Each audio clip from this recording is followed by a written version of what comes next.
So ಎಲ್ಲದಕ್ಕೂ ಈ ಒಂದು ನಮ್ಮ ಮನಸ್ಸೇ ಮುಖ್ಯ ಕಾರಣ ಅಲ್ವಾ?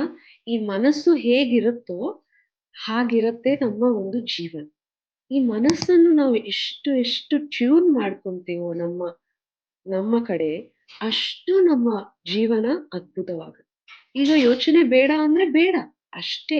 ಅದು ಕೇಳ್ಬೇಕು ನಮ್ಮ ಮನಸ್ಸು. ನಮ್ಮ ಮನಸ್ಸು ನಮ್ಮ ಹಿಡಿತಕ್ಕೆ ಬರ್ಬೇಕು ಅಂದರೆ ಈ ಸಾಧನೆ ಒಂದೇ ಮಾಸ್ಟರ್ಸ್. ಸಾಧನೆ ಕಡೆ ಗಮನ ಕೊಡ್ಬೇಕು, ಪ್ರಾಕ್ಟೀಸ್ ಮಾಡ್ಬೇಕು.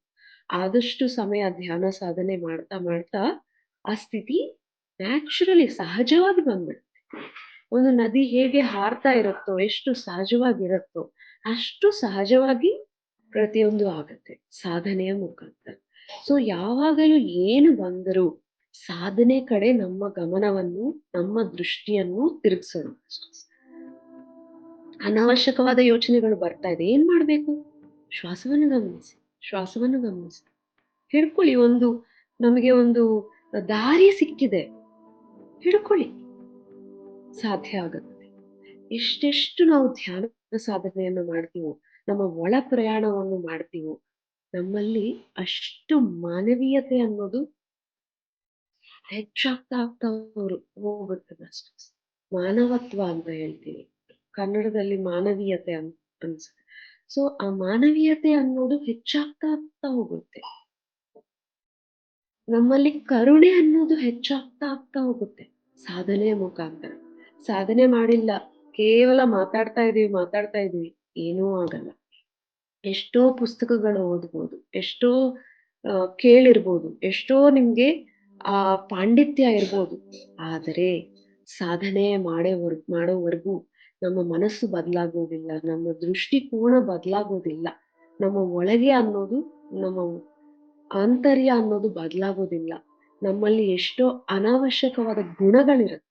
ಅಸೂಯೆ, ದ್ವೇಷ, ಅಹಂಕಾರ, ಅಜ್ಞಾನ, ಎಷ್ಟೋ ಗುಣಗಳಿದೆ ನಮ್ಮಲ್ಲಿ. ಅದು ಜನ್ಮಗಳಿಂದ ನಾವು ತಗೊಂಡು ಬಂದಿರ್ತೀವಿ. ಈ ಜನ್ಮ ಒಂದೇ ಅಲ್ಲ. ನಾವು ಕೇವಲ ಇದೊಂದೇ, ಈ ದೇಹ ಒಂದೇ, ಈ ಅನಿತಾ ಅನ್ನೋ ದೇಹ ಒಂದೇ ನಮಗೆ ಕಾಣುತ್ತೆ ಹೊರಗೆ. ಆದ್ರೆ ಹಿಂದೆ ಎಷ್ಟೋ ಜನ್ಮಗಳು ನಾನು ಎತ್ತಿದ್ದೀನಿ, ಎಷ್ಟೋ ಅನುಭವಗಳು ಹೊಂದಿದ್ದೀನಿ. ಅದೆಲ್ಲ ಕೂಡ ಈಗ ನಾನಾಗಿದ್ದೀನಿ. ಸೊ ಅದೆಲ್ಲ ನನ್ನ ಒಳಗೆ ಇರುತ್ತೆ. ಸೊ ಏನೇನು ಸರಿ ಇಲ್ಲವೋ ಅದೊಂದೊಂದು ಸರಿಪಡಿಸ್ಕೋಬೇಕು ಅಷ್ಟೇ. ಒಂದೊಂದು ಗುಣ ಸರಿಪಡಿಸ್ಕೋಬೇಕಂದ್ರೆ ಫಸ್ಟ್ ನಾವು ನನ್ನಲ್ಲಿ ಇದಿದೆ. ಬೇರೆಯವರನ್ನು ನೋಡಿದ್ರೆ ನನಗೆ ಅಸೂಯೆ ಬರ್ತಾ ಇದೆ, ಬೇರೆಯವರು ಚೆನ್ನಾಗಿ ಧ್ಯಾನ ಮಾಡ್ತಾ ಇದ್ರೆ, ಅವ್ರಿಗೆ ಚೆನ್ನಾಗಿ ಅನುಭವಗಳು ಬರ್ತಾ ಇದ್ರೆ ನನಗೆ ಅಸೂಯೆ ಬರ್ತಾ ಇದೆ. ಇದು ಸರಿ ಇಲ್ಲಲ್ವಾ? ಇದನ್ನ ಬದಲಾಯಿಸ್ಕೋಬೇಕು. ಸೊ ಆ ದೃಷ್ಟಿ ನಿಮಗೆ ಯಾವಾಗ ಅದು ಆ ಜಾಗರೂಕತೆ ಬರುತ್ತೋ, ಸಾಧನೆ ಮಾಡ್ತಿರೋ ಹೋಗ್ಬಿಡತ್ತೆ, ಆ ಒಂದು ಗುಣ ಹೋಗ್ಬಿಡತ್ತೆ. ಸಾಧನೆ ಮುಖಾಂತರ ಏನಾಗತ್ತಂದ್ರೆ, ನಾವು ಯಾವಾಗ ಕಣ್ಮುಚ್ಕೊಂತೀವೋ ಈ ಶಕ್ತಿ ಎಲ್ಲ, ನಾವು ಆ ವಿಶ್ವಶಕ್ತಿ ಎಲ್ಲ ಒಳಗ ತಗೊಂಡಾಗ ಈ ಅನಾವಶ್ಯಕ ಗುಣಗಳೇನಿದೆಯೋ ಶಿಥಿಲವಾಗ್ಬಿಡುತ್ತೆ. ಸಾಧನೆ ಮಾಡ್ತಾ ಮಾಡ್ತಾ ಮಾಡ್ತಾ ಏನೇ ಇರ್ಲಿ, ಎಷ್ಟೇ ನಿಮ್ಮ ಒಳಗೆ ಆ ಸರಿ ಇಲ್ಲದ್ದು ಇರ್ಲಿ, ಬಟ್ ನೀವು ಯಾವಾಗ ಸಾಧನೆ ಮಾಡ್ತಿರೋ, ಧ್ಯಾನ ಸಾಧನೆ ಮಾಡ್ತಿರೋ, ಸರಿಯಾದ ಧ್ಯಾನ ಸಾಧನೆ ಮಾಡ್ತಿರೋ, ಸತತವಾಗಿ ಬಿಡದೆ ಒಂದು ದಿನ ಕೂಡ ಬಿಡಬಾರ್ದು. ಏನೇ ಬರ್ಲಿ, ಫಂಕ್ಷನ್ ಬರ್ಲಿ, ಏನೇ ಬರ್ಲಿ, ಏನೇ ಇರ್ಲಿ, ಬಟ್ ನಿಮ್ಮ ಒಳ ಪ್ರಯಾಣ ಮಾತ್ರ ನೀವು ಬಿಡಬಾರ್ದು. ಯಾಕಂದ್ರೆ ಅದೇ ಮುಖ್ಯ ನಿಮ್ಮ ಜೀವನ ಸರಿಯಾಗಿ ಮೌಲ್ಡ್ ಆಗೋದಕ್ಕೆ. ಹಾಗಾಗಿ ಏನೇ ಇರ್ಲಿ ಅದೆಲ್ಲ ಟೆಂಪ್ರರಿ ಮಾಸ್ಟರ್ಸ್. ನಮ್ಮ ಕೆಲಸಗಳು ಏನಾದ್ರೂ ಮುಕ್ತಾಯ ಆಗುತ್ತಾ, ನಮ್ಮ ರೆಸ್ಪಾನ್ಸಿಬಿಲಿಟೀಸ್ ಏನಾದ್ರೂ ಮುಕ್ತಾಯ ಆಗುತ್ತಾ, ನೀವೇ ಗಮನಿಸಿ. ಈಗ ನನ್ನ ಮಕ್ಕಳಿಗೆ ನಾನು ಮದುವೆ ಮಾಡ್ಬೇಕು, ಇದನ್ನ ಮಾಡ್ಬಿಟ್ರೆ ಇನ್ನು ನನ್ ಪೂರ್ತಿ ನನಗೆ ಖಾಲಿ ಟೈಮ್ ಸಿಕ್ಬಿಡುತ್ತೆ. ಈಗ ನನ್ನ ಮಕ್ಕಳಿಗೆ ಮೊಮ್ಮಕ್ಕಳು ಹುಟ್ಟಿದ್ದಾರೆ, ಅವರ ಒಂದು ಜವಾಬ್ದಾರಿ ಮುಗ್ಬಿಟ್ರೆ ಇನ್ನು ನನ್ ಪೂರ್ತಿ ನನಗೆ ಫುಲ್ ಟೈಮ್. ಅಥವಾ ಅವ್ರು ದೊಡ್ಡವರ ಆಗಿದ್ರೆ ಇನ್ ಫುಲ್ ಟೈಮ್ ಅನ್ಕೊಂತಾ ಇರ್ತೀವಿ, ಸ್ಟೆಪ್ ಅಲ್ಲಿ ನೋಡ್ಕೊಂತ ಹೋದ್ರೆ. ಆದ್ರೆ ನಮ್ಮ ಒಂದು ರೆಸ್ಪಾನ್ಸಿಬಿಲಿಟೀಸ್ ಮುಗಿಯೋದೇ ಇಲ್ಲ ಮಾಸ್ಟರ್ಸ್. ಸೊ ನಮ್ಮ ಒಂದು ಸಾಧನೆಯನ್ನ ಈಗ್ಲೇ ಇವತ್ತಿನಿಂದಾನೇ ನಾವು ಮಾಡೋಣ. ಒಂದು ದಿನ ಕೂಡ ಬಿಟ್ಕೊಳ್ಳೋದು ಬೇಡ. ಎಷ್ಟು ನಾವು ಸಾಧನೆ ಕಡೆ ಗಮನ ಕೊಡ್ತೀವೋ ಅಷ್ಟಷ್ಟು ನಾವು ಪ್ಯೂರ್ ಆಗ್ತಾ ಹೋಗ್ತೀವಿ. ಆ ಮಾನವೀಯತೆ ಹೆಚ್ಚಾಗ್ತಾ ಹೋಗುತ್ತೆ. ಒಳ್ಳೆ ಮಹತ್ತರವಾದ ಬುದ್ಧತ್ವದ ಗುಣಗಳು ಬೆಳೀತಾ ಹೋಗುತ್ತೆ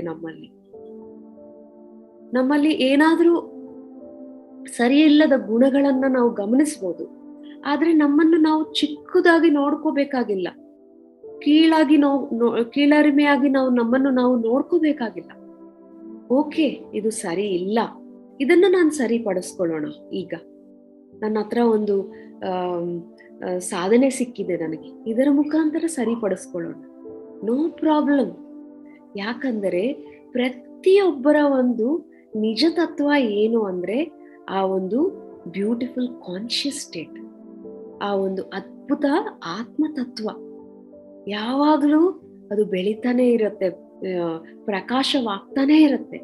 ಅದು ನಮ್ಮ ನಿಜ ತತ್ವ. ಈಗ ಇವೆಲ್ಲ ಮುಸುಕುಗಳು ನಾವು ಹಾಕೊಂಡಿದ್ದೀವಿ, ಒಂದೊಂದು ಜನ್ಮದಲ್ಲಿ ಒಂದೊಂದು ಮುಸುಕು ಹಾಕೊಂಡಿದ್ದೀವಿ.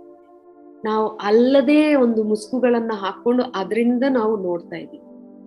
ಬಟ್ ನಮ್ಮ ನಿಜ ತತ್ವ ಆ ಪ್ರಕಾಶ ತತ್ವ, ಆನಂದ ತತ್ವ, ದಿವ್ಯ ತತ್ವ, ಆ ಒಂದು ಸಹಜ ತತ್ವ, ಪ್ಯೂರಿಟಿಯೇ ನಾವಾಗಿದ್ದೀವಿ ಪ್ರತಿಯೊಬ್ಬರು ಮಾಸ್ಟರ್ಸ್.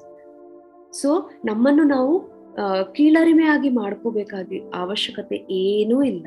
ನಮ್ಮಲ್ಲಿ ಏನೇ ಅಸಹಜವಾಗಿರೋದು ಇಲ್ಲ, ಅಸಹ್ಯವಾಗಿರೋದು, ಅಜ್ಞಾನವಾಗಿರೋದು ಏನೇ ಇರಲಿ, ಅಸೂಯೆ, ಅಹಂಕಾರ, ದ್ವೇಷ,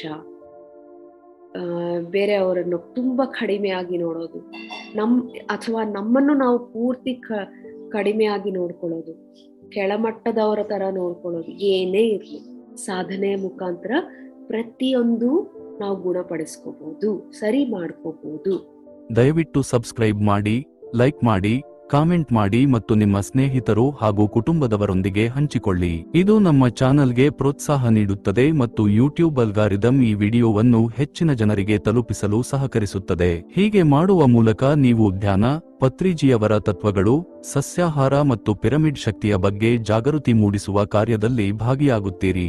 ಧನ್ಯವಾದಗಳು.